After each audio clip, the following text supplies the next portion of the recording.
SSC পরীক্ষা 2025 পরীক্ষার্থীদের প্রশ্নপত্র ফাঁস ও গুজব রোধে শিক্ষা মন্ত্রণালয়ের কিছু গুরুত্বপূর্ণ নির্দেশনা। শিক্ষার্থীদের প্রতি শিক্ষা বোর্ডের 14টি নির্দেশনা। পরীক্ষা শুরুর 30 মিনিট পূর্বে অবশ্যই পরীক্ষার্থীদেরকে হলে আসন গ্রহণ করতে হবে।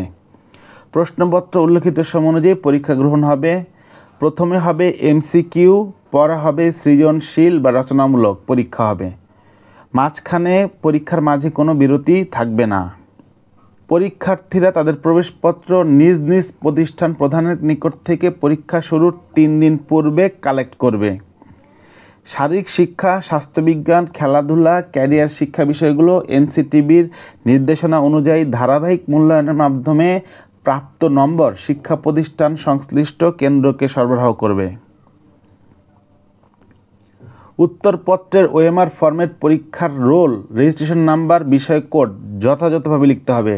রোল নাম্বার ঠিক করে লিখবে, রেজিস্ট্রেশন নাম্বার ঠিক করে লিখবে, বিষয় কোড ঠিক করে লিখবে।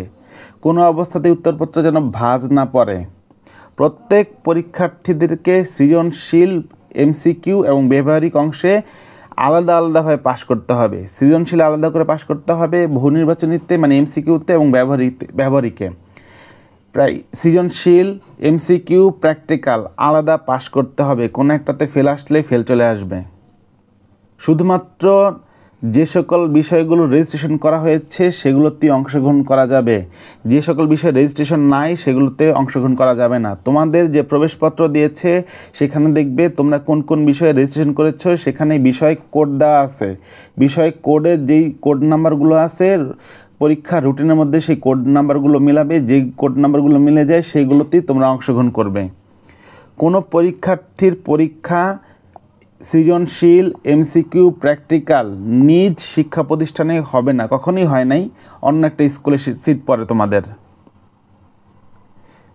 পরীক্ষায় সাধারণ সায়েন্টিফিক ক্যালকুলেটর ব্যবহার করা যাবে, সায়েন্টিফিক ক্যালকুলেটর ইউজ করা যাবে।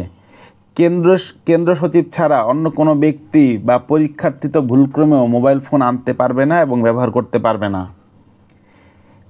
সৃজনশীলের জন্য, এমসিকিউর জন্য, প্র্যাকটিক্যালের জন্য একটা পরীক্ষার্থীর উপস্থিতির জন্য একই উপস্থিতিপত্র বা অ্যাটেন্ডেন্স শিট ব্যবহার করতে হবে।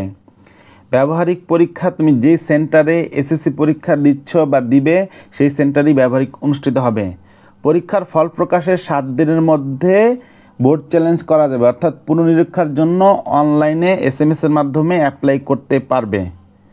সবার কাছে অনুরোধ, পরীক্ষার্থীদের গোপনীয়তা, নিরাপত্তা, সুষ্ঠু পরিবেশ বজায় রাখার জন্য শিক্ষা মন্ত্রণালয়ের কঠোর নির্দেশনা রয়েছে। সকল পরীক্ষার্থীদেরকে এই নির্দেশনাগুলো ভালো করে পড়ে যথাযথভাবে মেনে চলার জন্য অনুরোধ জানানো হয়েছে।